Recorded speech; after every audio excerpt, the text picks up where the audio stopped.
नमस्कार दोस्तों, एक बार फिर से आप सभी का स्वागत है। दोस्तों, आज के इस वीडियो में बिहार प्राथमिक शिक्षक भर्ती के लिए भारतीय राष्ट्रीय आंदोलन से संबंधित जितने भी महत्वपूर्ण घटनाएं हैं, आज के इस वीडियो में देखेंगे। 1885 से लेकर के 1951 तक जितने भी राष्ट्रीय आंदोलन हुए हैं, एक एक करके आज के इस वीडियो में देखेंगे और लास्ट में टॉप 35 मोस्ट इंपॉर्टेंट प्रश्नों को सॉल्व करेंगे। तो चलिए इस वीडियो को शुरू करते हैं। आप सभी लोग इस वीडियो को पूरा ध्यान से और लास्ट तक देखिएगा। सबसे पहले दोस्तों भारतीय राष्ट्रीय कांग्रेस की बात करते हैं। देखिए दोस्तों, भारतीय राष्ट्रीय कांग्रेस की आवश्यकता क्यों पड़ी, सबसे पहले इसे समझते हैं। 1870 और 1880 के दशक में दोस्तों ब्रिटिश शासन के प्रति काफी असंतोष बढ़ गया था। असंतोष इसलिए बढ़ा था क्योंकि अंग्रेज नए नए एक्ट पारित कर रहे थे, नए नए कानून बना रहे थे जो कि भारतीयों के हित में बिल्कुल भी नहीं थे। इन्हीं सब बातों को लेकर के 1885 में देश भर के 72 प्रतिनिधियों ने बंबई में सभा करके भारतीय राष्ट्रीय कांग्रेस की स्थापना का फैसला लिया। तो यहाँ पर आपको याद रखना है, भारतीय राष्ट्रीय कांग्रेस की स्थापना 1885 में हुई थी। इसके संस्थापक ए ओ ह्यूम थे। ए ओ ह्यूम एक सेवानिवृत्त अंग्रेज अधिकारी थे।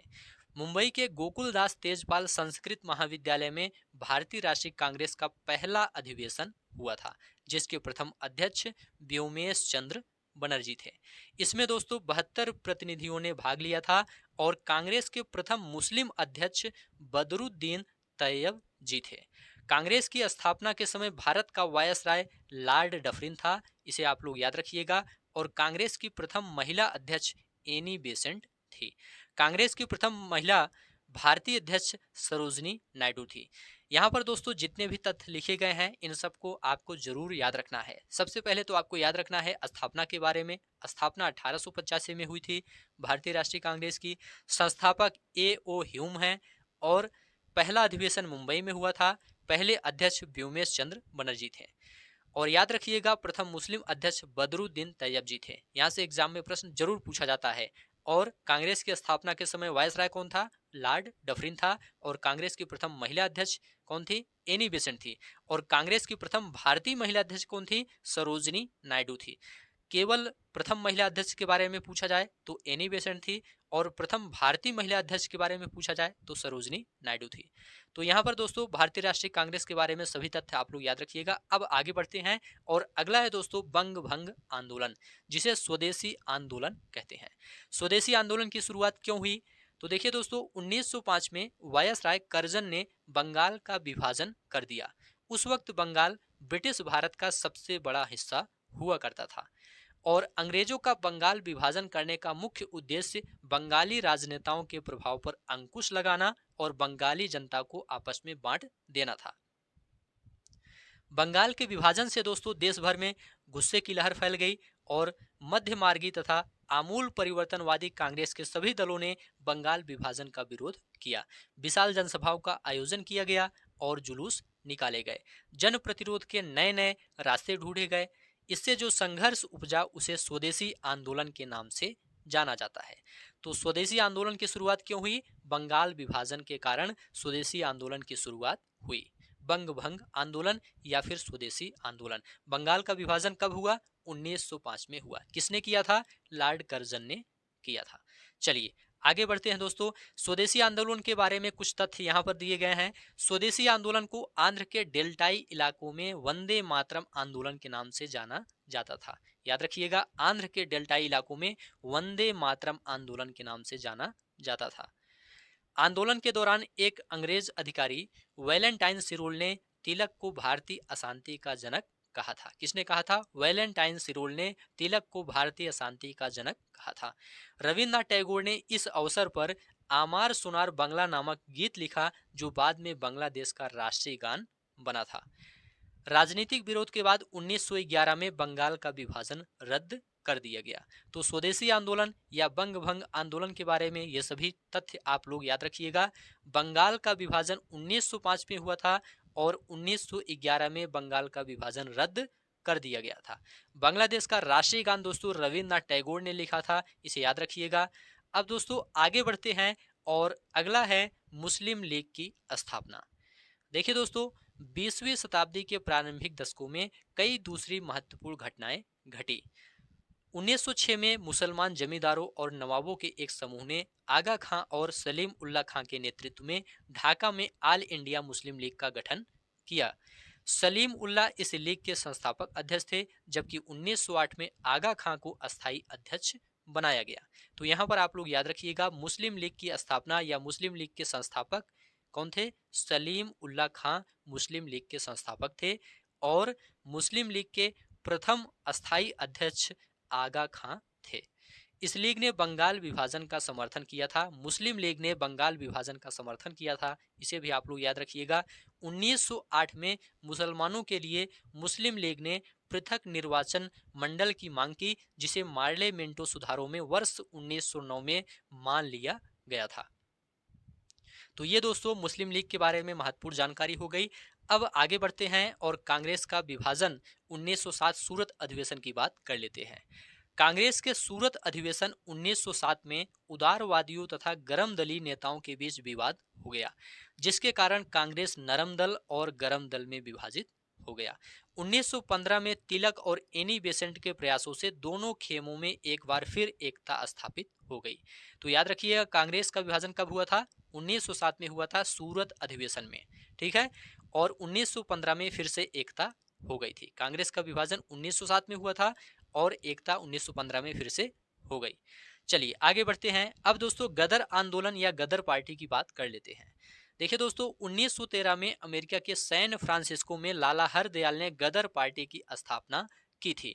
गदर पार्टी ने स्वतंत्रता के लिए गोरिल्ला युद्ध तकनीक का प्रयोग किया था। यहाँ पर आपको याद रखना है दोस्तों, गदर पार्टी की स्थापना लाला हरदयाल ने की थी। कहाँ पर की थी? अमेरिका के सैन फ्रांसिस्को में की थी। कब की थी? 1913 में की थी। यहाँ से प्रश्न एग्जाम में जरूर पूछा जाता है। इसके बाद दोस्तों होम रूल आंदोलन की बात कर लेते हैं। 1916 में दोस्तों अड्यार में एनी बेसेंट ने तथा बेलगांव में बाल गंगाधर तिलक ने होम रूल लीग का गठन किया था। 1916 में होम रूल लीग का गठन किया गया था, इसे आप लोग याद रखिएगा। एनी बेसेंट ने इस आंदोलन के प्रसार हेतु न्यू इंडिया तथा कॉमनवेल्थ नामक दैनिक व साप्ताहिक पत्रों को जारी किया था। एनी बेसेंट ने न्यू इंडिया साप्ताहिक पत्रों को जारी किया था और तिलक ने इस आंदोलन के प्रसार हेतु मराठा तथा केसरी नामक पत्रिकाओं को जारी किया था। मराठा तथा केसरी नामक पत्रिकाओं को किसने जारी किया था? तिलक ने जारी किया था। चलिए आगे बढ़ते हैं।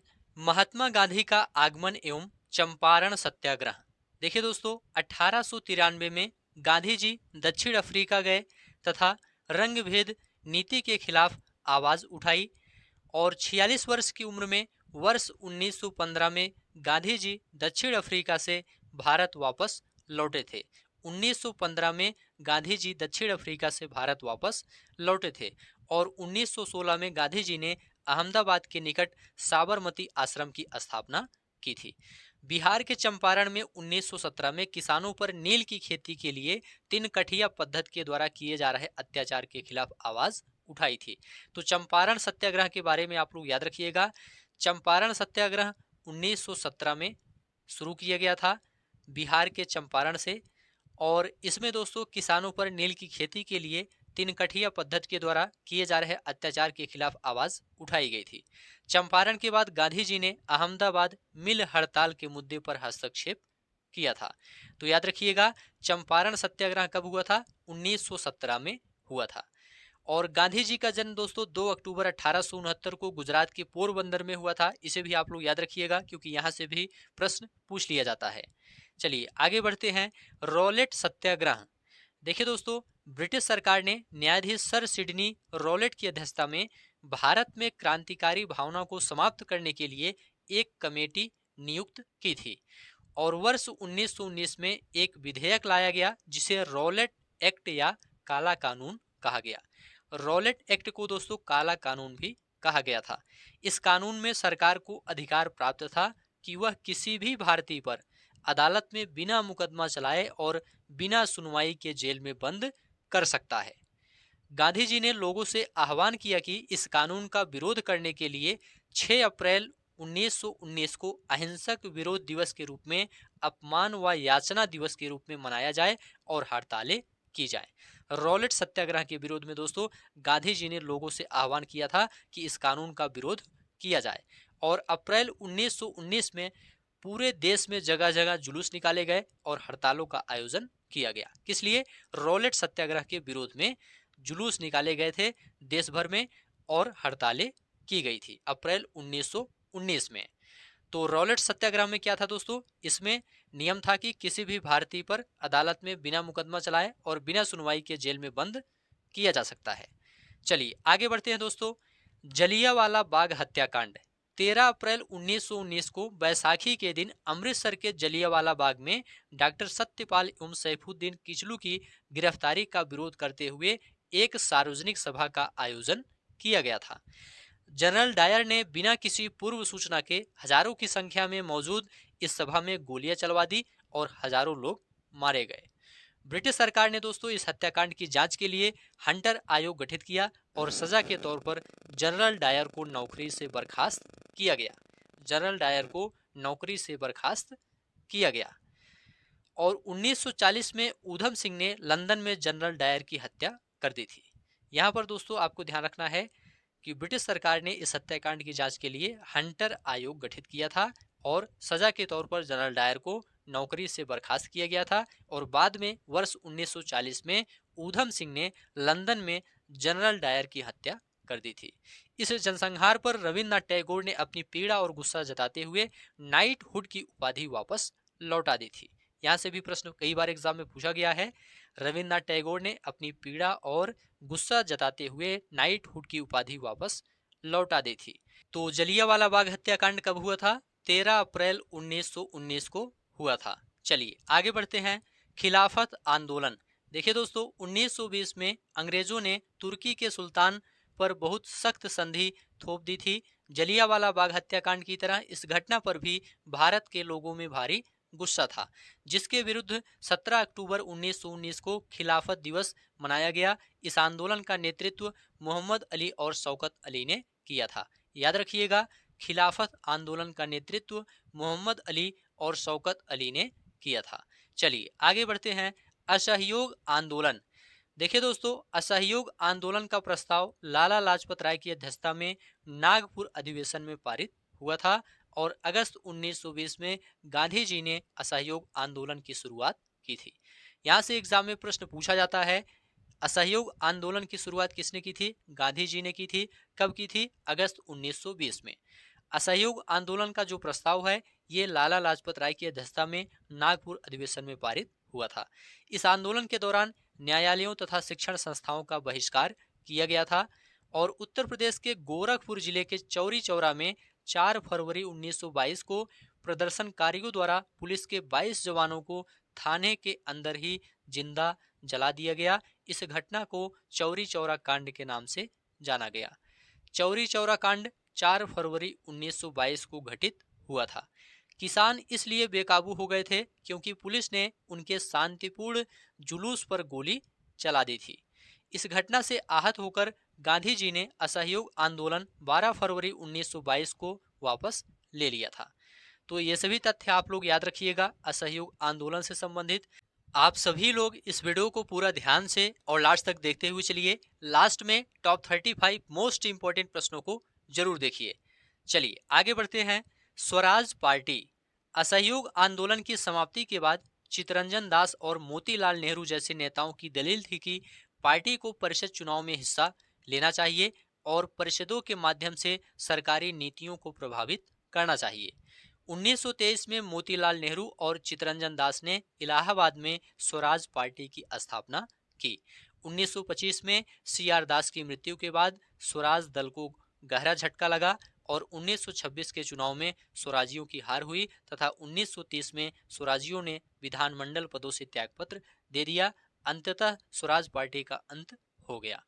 यहाँ पर आपको ध्यान रखना है, स्वराज पार्टी की स्थापना 1923 में हुई थी। कहाँ पर हुई थी? इलाहाबाद में हुई थी। किसने की थी? मोतीलाल नेहरू और चित्तरंजन दास ने की थी। चलिए आगे बढ़ते हैं। Hindustan Republican association. देश में उचित ढंग से क्रांतिकारी आंदोलन का संचालन करने के उद्देश्य से अक्टूबर 1924 में युवा क्रांतिकारियों ने कानपुर में एक सम्मेलन बुलाया और हिंदुस्तान रिपब्लिकन एसोसिएशन नामक क्रांतिकारी संगठन की स्थापना की, जिसके संस्थापक सचिंद्र नाथ सन्याल, राम प्रसाद बिस्मिल, जोगेश चंद्र चटर्जी तथा चंद्रशेखर आजाद थे। वर्ष 1928 में चंद्रशेखर आजाद के नेतृत्व में दिल्ली के फिरोज शाह कोटला मैदान में हिंदुस्तान रिपब्लिकन एसोसिएशन का नाम बदलकर Hindustan socialist Republican association HSRA कर दिया गया, जिसका उद्देश्य भारत में एक समाजवादी गणतंत्रवादी राज्य की स्थापना करना था। तो यहाँ पर आप लोग ध्यान रखिएगा, हिंदुस्तान रिपब्लिकन एसोसिएशन की स्थापना किसने की थी? सचिंद्र नाथ सन्याल, राम प्रसाद बिस्मिल, जोगेश चंद्र चटर्जी और चंद्रशेखर आजाद ने की थी। बाद में दोस्तों हिंदुस्तान सोशलिस्ट रिपब्लिकन एसोसिएशन की स्थापना चंद्रशेखर आजाद ने की फिरोज शाह कोटला मैदान में। जो हिंदुस्तान रिपब्लिकन एसोसिएशन था, इसका नाम बदलकर हिंदुस्तान सोशलिस्ट रिपब्लिकन एसोसिएशन कर दिया गया। चलिए आगे बढ़ते हैं दोस्तों। साइमन कमीशन 1927 में इंग्लैंड में बैठी ब्रिटिश सरकार ने लॉर्ड साइमन की अगुवाई में एक आयोग भारत भेजा। इस आयोग को भारत के राजनीतिक भविष्य का फैसला करना था। इस आयोग में कोई भारतीय प्रतिनिधि नहीं था। इस फैसले की वजह से भारत में भारी असंतोष पैदा हुआ। सभी राजनीतिक संगठनों ने भी आयोग के बहिष्कार का फैसला लिया। जब कमीशन के सदस्य 1928 में भारत पहुंचे तो प्रदर्शन के साथ उनका विरोध किया गया। प्रदर्शनकारियों का नारा था, साइमन वापस जाओ। साइमन कमीशन कब आया था? 1928 में भारत आया था। साइमन कमीशन के विरोध के समय लाला लाजपत राय पर लाठियों का प्रहार किया गया, जिसके कारण 1928 में उनकी मृत्यु हो गई। इसके विरुद्ध भगत सिंह, चंद्रशेखर आजाद और राजगुरु ने लाठीचार्ज करने वाले सैंडर्स नामक पुलिस अफसर की हत्या कर दी थी। साइमन कमीशन के समय भारत का वायसराय लॉर्ड इरविन था। पूछा जाता है साइमन कमीशन के समय भारत का वायसराय कौन था? तो लॉर्ड इरविन था। तो यहाँ पर दोस्तों आप लोग याद रखिएगा, साइमन कमीशन 1928 में भारत आया था। चलिए आगे बढ़ते हैं। नेहरू रिपोर्ट। देखिए दोस्तों, साइमन आयोग की नियुक्ति के समय ही भारत सचिव लॉर्ड बर्किनहेड ने भारतीयों के समक्ष एक ऐसा संविधान बनाने की शर्त रखी जो भारत के सभी लोगों को मान्य हो। 1928 को पंडित मोतीलाल नेहरू की अध्यक्षता में भारतीय संविधान के प्रारूप को तैयार करने के लिए 8 सदस्य समिति गठित की गई और इस समिति ने अगस्त 1928 में संविधान का प्रारूप तैयार किया, जिसे नेहरू रिपोर्ट कहा गया। तो नेहरू रिपोर्ट के बारे में ये सभी तथ्य आप लोग याद रखिएगा। अगला है दोस्तों पूर्ण स्वराज की घोषणा। देखिए दोस्तों, दिसंबर 1929 में भारतीय राष्ट्रीय कांग्रेस का वार्षिक अधिवेशन लाहौर में हुआ। इस ऐतिहासिक अधिवेशन में कांग्रेस अध्यक्ष जवाहरलाल नेहरू ने पूर्ण स्वराज की घोषणा की। दिसंबर 1929 की मध्य रात्रि को रावी नदी के तट पर कांग्रेस अध्यक्ष जवाहरलाल नेहरू ने भारतीय स्वतंत्रता का प्रतीक तिरंगा झंडा फहराया और 26 जनवरी 1930 को पूरे देश में स्वतंत्रता दिवस के रूप में मनाने का निर्णय लिया गया। तो यहाँ पर आप लोग ध्यान रखिएगा, 26 जनवरी 1930 को पूरे देश में स्वतंत्रता दिवस के रूप में मनाने का निर्णय लिया गया था और दिसंबर 1929 की मध्य रात्रि को रावी नदी के तट पर कांग्रेस अध्यक्ष जवाहरलाल नेहरू ने भारतीय स्वतंत्रता का प्रतीक तिरंगा झंडा फहराया था। आगे बढ़ते हैं। बारदोली सत्याग्रह। देखिए दोस्तों, 1928 में गुजरात के किसानों का लगान वृद्धि के विरोध में सरदार वल्लभ भाई पटेल के नेतृत्व में आंदोलन चलाया गया था। तो बारदोली सत्याग्रह कब हुआ था? 1928 में हुआ था। गुजरात के किसानों का लगान वृद्धि के विरोध में सरदार वल्लभ भाई पटेल के नेतृत्व में यह आंदोलन चलाया गया था। आगे बढ़ते हैं। दांडी मार्च या नमक सत्याग्रह। देखिए दोस्तों, 1930 में गांधी जी ने ऐलान किया कि वह नमक कानून तोड़ने के लिए यात्रा निकालेंगे। उस समय नमक के उत्पादन और बिक्री पर सरकार का एकाधिकार होता था। गांधी जी और उनके अनुयायी साबरमती से 240 किलोमीटर दूर स्थित दांडी तट पैदल चलकर गए और वहां उन्होंने तट पर बिखरा नमक इकट्ठा करते हुए नमक कानून का सार्वजनिक रूप से उल्लंघन किया। गांधी जी ने पानी उबालकर भी नमक बनाया था। इस आंदोलन में दोस्तों किसानों, आदिवासियों, महिलाओं ने बड़ी संख्या में हिस्सा लिया तथा सरकार ने हजारों आंदोलनकारियों को जेल में डाल दिया था। तो दांडी मार्च कब हुआ था? 1930 में हुआ था, आप लोग याद रखिएगा। आगे बढ़ते हैं, सविनय अवज्ञा आंदोलन 6 अप्रैल 1930। देखिए दोस्तों, सविनय अवज्ञा आंदोलन की शुरुआत दांडी नमक सत्याग्रह के कारण हुई, जिसे नमक के उत्पादन और बिक्री पर सरकार के नियंत्रण के कारण शुरू किया गया था। इस दौरान कानून इतने सख्त थे कि अगर कोई व्यक्ति रेत पर पड़ा एक मुट्ठी समुद्री नमक भी उठा लेता था तो उसको जुर्माना लगाया जा सकता था। सविनय अवज्ञा आंदोलन के प्रारंभ होने के बाद नमक बनाने की घटनाएं पूरे देश में घटित होने लगी। लोगों द्वारा नमक बनाना सरकारी अवज्ञा का प्रतीक बन गया था। सविनय अवज्ञा आंदोलन में विदेशी वस्तुओं का बहिष्कार और लोगों द्वारा हड़ताल की गई। लोगों ने सरकार को कर देने से मना कर दिया था। तो सविनय अवज्ञा आंदोलन कब हुआ था? 6 अप्रैल 1930 को शुरू हुआ था। आगे बढ़ते हैं, प्रथम गोलमेज सम्मेलन। देखिए दोस्तों, साइमन कमीशन की रिपोर्ट पर विचार करने के लिए 12 नवंबर 1930 से लंदन में प्रथम गोलमेज सम्मेलन का आयोजन किया गया था, जिसका कांग्रेस ने बहिष्कार किया था। तो प्रथम गोलमेज सम्मेलन की शुरुआत कब हुई थी? 12 नवंबर 1930 से लंदन में प्रथम गोलमेज सम्मेलन की शुरुआत हुई थी, जिसका कांग्रेस ने बहिष्कार किया था। गांधी इरविन समझौता। देखिए दोस्तों, महात्मा गांधी और वायसराय इरविन के मध्य 5 मार्च 1931 को एक समझौता हुआ, जिसे गांधी इरविन समझौता कहा जाता है। इस समझौते के अंतर्गत कांग्रेस ने दूसरे गोलमेज सम्मेलन में भाग लेना स्वीकार किया और गांधी जी ने सविनय अवज्ञा आंदोलन स्थगित करने की घोषणा की थी। याद रखिएगा, 5 मार्च 1931 को गांधी इरविन समझौता हुआ था। द्वितीय गोलमेज सम्मेलन। देखिए दोस्तों, यह सम्मेलन 7 सितंबर 1931 से 1 दिसंबर 1931 तक लंदन में हुआ, जिसमें कांग्रेस ने भाग लिया था। यह सम्मेलन सांप्रदायिक समस्या पर विवाद के कारण असफल रहा और लंदन से वापस आकर गांधी जी ने पुनः सविनय अवज्ञा आंदोलन प्रारंभ किया था। विंस्टन चर्चिल ने गांधी जी को अर्धनग्न फकीर की संज्ञा दी थी, इसे भी आप लोग याद रखिएगा। आगे बढ़ते हैं, तृतीय गोलमेज सम्मेलन। देखिए दोस्तों, 17 नवंबर 1932 से आरंभ तृतीय गोलमेज सम्मेलन में कांग्रेस ने भाग नहीं लिया था और तीनों गोलमेज सम्मेलनों के दौरान इंग्लैंड का प्रधानमंत्री रैमजे मैकडोनाल्ड था। डॉक्टर भीमराव अंबेडकर एकमात्र भारतीय थे जिन्होंने तीनों गोलमेज सम्मेलनों में भाग लिया था। ये सभी तथ्य आप लोग याद रखिएगा, तृतीय गोलमेज सम्मेलन से संबंधित हैं। आगे बढ़ते हैं दोस्तों, पूना पैक्ट। 1932 में गांधी जी और डॉक्टर भीमराव अंबेडकर के बीच एक समझौता हुआ, जिसमें दलितों के लिए पृथक निर्वाचन व्यवस्था समाप्त कर दी गई तथा प्रांतीय विधानमंडलों में दलित वर्ग के लिए सीटों की संख्या 71 से बढ़ाकर 147 आरक्षित की गई। इसे ही पूना समझौता कहा जाता है। तो पूना समझौता के बारे में ये सभी तथ्य याद रखिएगा। नेक्स्ट है फॉरवर्ड ब्लॉक। देखिए दोस्तों, फॉरवर्ड ब्लॉक की स्थापना 1939 में सुभाष चंद्र बोस ने पश्चिम बंगाल में की थी। फॉरवर्ड ब्लॉक की स्थापना किसने की थी? सुभाष चंद्र बोस ने की थी। कब की थी? 1939 में की थी। नेक्स्ट है पाकिस्तान की मांग।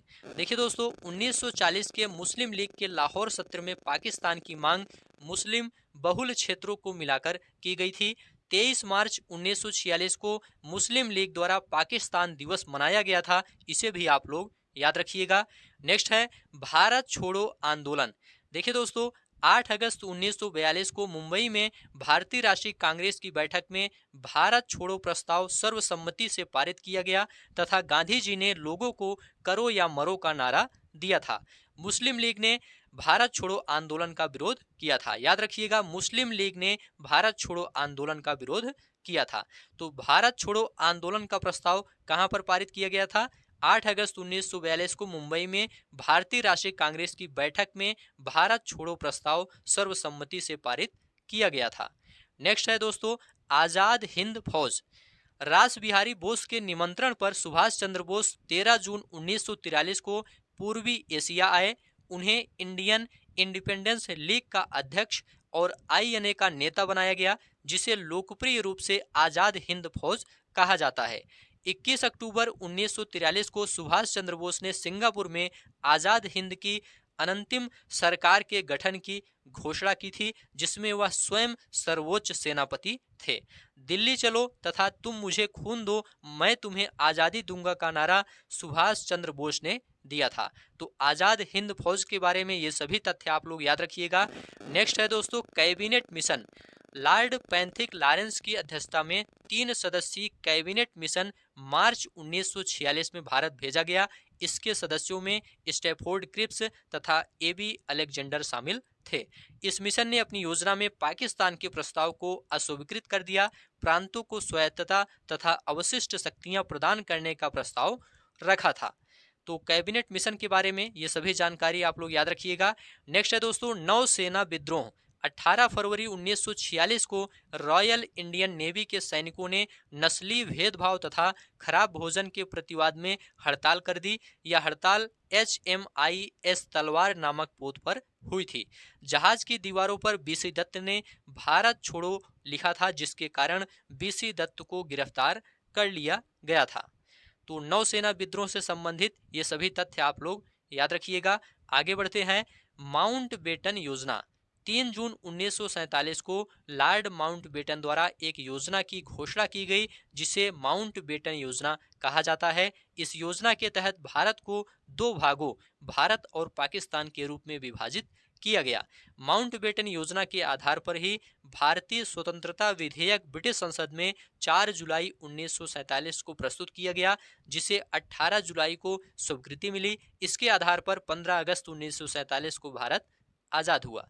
तो माउंटबेटन योजना, इसके बारे में ये सभी जानकारी आप लोग याद रखिएगा। नेक्स्ट है भूदान आंदोलन। भूदान आंदोलन संत विनोबा भावे द्वारा 1951 में शुरू किया गया। यह स्वैच्छिक भूमि सुधार आंदोलन था। इस आंदोलन का उद्देश्य धनी जमींदारों को भूमिहीन किसानों को अपनी भूमि का एक हिस्सा दान करने के लिए राजी करना था। जब विनोबा भावे ने गांव-गांव घूमकर जमींदारों से अपनी जमीन दान करने का अनुरोध किया, तो इस आंदोलन को गति मिली थी। याद रखिएगा, भूदान आंदोलन की शुरुआत 1951 में हुई थी। इसकी शुरुआत विनोबा भावे ने की थी। आगे बढ़ते हैं दादा भाई नौरोजी। इनसे संबंधित प्रश्न एग्जाम में पूछा जाता है, इसलिए आप लोग यहाँ पर ध्यान से देखिए। दादा भाई नौरोजी को भारत का grand old man of India कहा जाता है। दादा भाई नौरोजी एक भारतीय राष्ट्रवादी और ब्रिटिश आर्थिक नीति के आलोचक थे। यह भारतीय राष्ट्रीय कांग्रेस के संस्थापक सदस्यों में से एक थे। ये 3 बार 1886 कलकत्ता सत्र, 1893 लाहौर सत्र और 1906 कलकत्ता सत्र में भारतीय राष्ट्रीय कांग्रेस के अध्यक्ष बने थे। यह यूके हाउस ऑफ कॉमन्स के लिए चुने गए संसद के पहले भारतीय सदस्य थे। तो दादा भाई नौरोजी से संबंधित एग्जाम में प्रश्न निश्चित रूप से पूछा जाता है। आगे बढ़ते हैं, यहाँ से दोस्तों कुछ अन्य महत्वपूर्ण तथ्य देखेंगे, उसके बाद ऑब्जेक्टिव प्रश्न को सॉल्व करेंगे। देखिए दोस्तों, अभिनव भारत नामक अंग्रेज विरोधी संगठन की स्थापना VD सावरकर ने की थी और गीता रहस्य नामक ग्रंथ बाल गंगाधर तिलक द्वारा लिखा गया था। चितरंजन दास को देश बंधु की उपाधि से नवाजा गया था। प्रसिद्ध चिटगांव शस्त्रागार धावे को सूर्य सेन ने आयोजित किया था। ये सभी तथ्य आप लोग याद रखिएगा, इनसे संबंधित प्रश्न आगे पूछा जाएगा। चलिए आगे बढ़ते हैं। अब यहाँ से दोस्तों ऑब्जेक्टिव प्रश्न को सॉल्व करते हैं। पहला प्रश्न है दोस्तों, बारदोली सत्याग्रह का नेतृत्व किसने किया था? देखिए दोस्तों, बारदोली सत्याग्रह का नेतृत्व वल्लभ भाई पटेल ने किया था। यहाँ पर सी ऑप्शन राइट है। बारदोली सत्याग्रह 1928 में प्रारंभ किया गया था।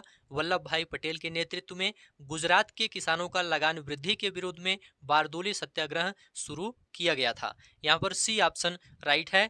भारतीय राष्ट्रीय कांग्रेस की पहली बैठक किस शहर में हुई थी? याद रखिएगा, भारतीय राष्ट्रीय कांग्रेस की पहली बैठक बंबई में हुई थी। यहाँ पर बी ऑप्शन राइट है। आगे बढ़ते हैं, भारत का महान वृद्ध व्यक्ति grand old man of India किसे कहा जाता है? तो याद रखिएगा, दादा भाई नौरोजी को grand old man of India कहा जाता है। यहाँ पर सी ऑप्शन राइट है। नेक्स्ट प्रश्न है, किस गवर्नर जनरल के कार्यकाल के दौरान भारतीय राष्ट्रीय कांग्रेस बनी थी? याद रखिएगा, लॉर्ड डफरिन के कार्यकाल के दौरान भारतीय राष्ट्रीय कांग्रेस बनी थी। यहाँ पर सी ऑप्शन राइट है। अगला प्रश्न है, इंडियन नेशनल कांग्रेस के संस्थापक कौन थे? देखिए दोस्तों, इंडियन नेशनल कांग्रेस के संस्थापक एलन ऑक्टेवियन ह्यूम थे। यहाँ पर सी ऑप्शन राइट है। अगला प्रश्न है, वह कौन सा प्रथम भारतीय था जो ब्रिटिश संसद के लिए निर्वाचित हुआ था? तो इसका जवाब है दोस्तों दादा भाई नौरोजी। दादा भाई नौरोजी प्रथम भारतीय थे जिन्हें ब्रिटिश संसद के लिए निर्वाचित किया गया था। ये ब्रिटिश संसद के लिए निर्वाचित हुए थे। यहाँ पर सी ऑप्शन राइट है। अगला प्रश्न है, भारतीय राष्ट्रीय कांग्रेस की स्थापना किस वर्ष की गई थी? तो याद रखिएगा 1885 में की गई थी। भारतीय राष्ट्रीय कांग्रेस की स्थापना 1885 में की गई थी। यहाँ पर सी ऑप्शन राइट है। अगला प्रश्न है, 1905 में बंगाल विभाजन किस वायसराय ने किया था? देखिए दोस्तों 1905 में बंगाल विभाजन लॉर्ड कर्जन ने किया था। यहाँ पर बी ऑप्शन राइट है। अगला प्रश्न है, भारतीय राष्ट्रीय कांग्रेस का प्रथम मुस्लिम प्रेसिडेंट कौन था? देखिए दोस्तों भारतीय राष्ट्रीय कांग्रेस का प्रथम मुस्लिम प्रेसिडेंट बदरुद्दीन तैयब जी थे। यहाँ पर डी ऑप्शन राइट हो जाएगा। अगला प्रश्न है, भारतीय राष्ट्रीय कांग्रेस के पहले अध्यक्ष कौन थे? देखिए दोस्तों भारतीय राष्ट्रीय कांग्रेस के पहले अध्यक्ष WC बनर्जी थे। यहाँ पर बी ऑप्शन राइट है। अगला प्रश्न है, भारतीय राष्ट्रीय कांग्रेस के सबसे पहली महिला अध्यक्ष कौन थी? तो इसका जवाब है दोस्तों एनी बेसेंट। भारतीय राष्ट्रीय कांग्रेस के सबसे पहली महिला अध्यक्ष एनी बेसेंट थी। यहाँ पर सी ऑप्शन राइट है। आगे बढ़ते हैं, किसे भारतीय अशांति का जनक कहा जाता है? तो याद रखिएगा बाल गंगाधर तिलक को भारतीय अशांति का जनक कहा जाता है। यहाँ पर सी ऑप्शन राइट है। किसने ऑल इंडिया मुस्लिम लीग की स्थापना की थी? तो याद रखिएगा नवाब सलीमुल्लाह खान ने ऑल इंडिया मुस्लिम लीग की स्थापना की थी। यहाँ पर डी ऑप्शन राइट है। 1908 में दोस्तों आगा खां को अस्थाई अध्यक्ष बनाया गया था ऑल इंडिया मुस्लिम लीग का। इसे भी आप लोग याद रखिएगा। अभिनव भारत नामक अंग्रेज विरोधी संगठन की स्थापना किसने की थी? देखिए दोस्तों अभिनव भारत नामक अंग्रेज विरोधी संगठन की स्थापना VD सावरकर ने की थी। यहाँ पर बी ऑप्शन राइट है। अगला प्रश्न है, मुस्लिम लीग के प्रथम अध्यक्ष कौन थे? देखिए दोस्तों मुस्लिम लीग के प्रथम अध्यक्ष आगा खां थे। यहाँ पर ए ऑप्शन राइट है। 1908 में आगा खां को मुस्लिम लीग का अस्थायी अध्यक्ष बनाया गया था। ए ऑप्शन राइट है। गीता रहस्य नामक ग्रंथ किसके द्वारा लिखा गया था? देखिए दोस्तों गीता रहस्य नामक ग्रंथ बाल गंगाधर तिलक के द्वारा लिखा गया था। यहाँ पर बी ऑप्शन राइट है। महात्मा गांधी ने सबसे पहले सत्याग्रह कहाँ किया था? देखिए दोस्तों महात्मा गांधी ने सबसे पहले सत्याग्रह चंपारण में किया था। यहाँ पर बी ऑप्शन राइट है, चंपारण। अगला प्रश्न है, किस वर्ष में मुस्लिम लीग ने एक पृथक राष्ट्र का संकल्प स्वीकार किया था? तो इसका जवाब है दोस्तों 1940 में मुस्लिम लीग ने एक पृथक राष्ट्र का संकल्प स्वीकार किया था। यहाँ पर डी ऑप्शन राइट है, 1940। अगला प्रश्न है, किसने कहा था तुम मुझे खून दो मैं तुम्हें आज़ादी दूंगा? तो याद रखिएगा सुभाष चंद्र बोस ने कहा था तुम मुझे खून दो मैं तुम्हें आज़ादी दूंगा। ए ऑप्शन राइट है। अगला प्रश्न है, देश बंधु की उपाधि से संबंधित हैं। देखिए दोस्तों चितरंजन दास देश बंधु की उपाधि से संबंधित हैं। इन्हें देश बंधु की उपाधि दी गई थी। बी ऑप्शन राइट है। कांग्रेस का 1929 का अधिवेशन जिसमें पूर्ण स्वराज्य का लक्ष्य घोषित किया गया था कहां पर हुआ था? तो देखिए दोस्तों कांग्रेस का 1929 का अधिवेशन ये लाहौर में हुआ था जिसमें पूर्ण स्वराज्य का लक्ष्य घोषित किया गया था। यहां पर सी ऑप्शन राइट है। अगला प्रश्न है, कांग्रेस ने भारत छोड़ो आंदोलन का प्रस्ताव किस वर्ष पारित किया था? तो याद रखिएगा 1942 में पारित किया था। यहाँ पर डी ऑप्शन राइट है। कांग्रेस ने भारत छोड़ो आंदोलन का प्रस्ताव 1942 में पारित किया था। अगला प्रश्न है, सुभाष चंद्र बोस ने सिंगापुर में दिल्ली चलो का नारा कब दिया था?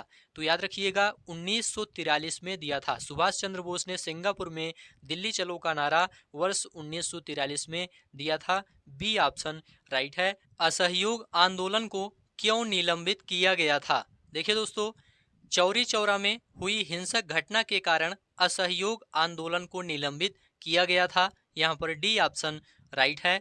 वर्ष 1919 में जलियांवाला बाग हत्याकांड कहाँ पर हुआ था? देखिए दोस्तों वर्ष 1919 में जलियांवाला बाग हत्याकांड अमृतसर में हुआ था। यहाँ पर ए ऑप्शन राइट है। अगला प्रश्न है, नमक सत्याग्रह कब प्रारंभ हुआ था? देखिए दोस्तों, नमक सत्याग्रह 1930 में प्रारंभ हुआ था। यहाँ पर ए ऑप्शन राइट है। गांधी इरविन समझौता किससे संबंधित है? देखिए दोस्तों, गांधी इरविन समझौता सविनय अवज्ञा आंदोलन से संबंधित है। यहाँ पर बी ऑप्शन राइट है। अगला प्रश्न है, जलियांवाला बाग में गोली चलाने का आदेश किसने दिया था? देखिए दोस्तों, जलियांवाला बाग में गोली चलाने का आदेश REH डायर ने दिया था। यहाँ पर सी ऑप्शन राइट है। अगला प्रश्न है, गांधी जी किस गोलमेज सम्मेलन में भाग लेने के लिए लंदन गए थे? तो याद रखिएगा, द्वितीय गोलमेज सम्मेलन में भाग लेने के लिए गांधी जी लंदन गए थे। यहाँ पर बी ऑप्शन राइट है। अगला प्रश्न है, गांधी जी ने किस कानून को काला कानून कहा था? याद रखिएगा, गांधी जी ने रॉलेट एक्ट को काला कानून कहा था। यहाँ पर ए ऑप्शन राइट है। अगला प्रश्न है, स्वराज पार्टी की स्थापना किस वर्ष की गई थी? तो याद रखिएगा, स्वराज पार्टी की स्थापना 1923 में की गई थी। यहाँ पर डी ऑप्शन राइट है। मोतीलाल नेहरू और चित्तरंजन दास ने स्वराज पार्टी की स्थापना की थी। इसे भी आप लोग याद रखिएगा। अगला प्रश्न है, वर्ष 1919 में पंजाब में हुए क्रूर अत्याचारों के विरोध स्वरूप ब्रिटिश सरकार से प्राप्त सर की उपाधि किसने लौटा दी थी? तो याद रखिएगा, रविन्द्रनाथ टैगोर ने सर की उपाधि वापस लौटा दी थी। यहाँ पर सी ऑप्शन राइट है। अगला प्रश्न है, 1923 में चित्तरंजन दास और मोतीलाल नेहरू ने कहाँ स्वराज पार्टी की स्थापना की थी? तो याद रखिएगा, इलाहाबाद में स्वराज पार्टी की स्थापना की थी। यहाँ पर बी ऑप्शन राइट है। अगला प्रश्न है, किसने प्रसिद्ध चिटगांव शस्त्रागार धावे को आयोजित किया था? तो इसका जवाब है दोस्तों सूर्यसेन। प्रसिद्ध चिटगांव शस्त्रागार धावे को सूर्यसेन ने आयोजित किया था। यहाँ पर बी ऑप्शन राइट है। अगला प्रश्न है, फॉरवर्ड ब्लॉक की स्थापना किसने की थी? देखिए दोस्तों, फॉरवर्ड ब्लॉक की स्थापना सुभाष चंद्र बोस ने की थी। यहाँ पर ए ऑप्शन राइट है। अगला प्रश्न है, भूदान आंदोलन का नेतृत्व किसने किया था? देखिए दोस्तों, भूदान आंदोलन का नेतृत्व विनोबा भावे ने किया था। यहाँ पर बी ऑप्शन राइट है। भूदान आंदोलन 1951 में शुरू किया गया था। इसे भी आप लोग याद रखिएगा। तो इस प्रकार से आज की यह क्लास यहीं पर समाप्त होती है। ये सभी प्रश्न आपके एग्जाम के लिए काफ़ी ज़्यादा इम्पोर्टेंट हैं। उम्मीद है यह क्लास आपको अच्छा लगा है तो चैनल को सब्सक्राइब करिए, दोस्तों में शेयर करिए और कमेंट में लिखकर जरूर बताइए।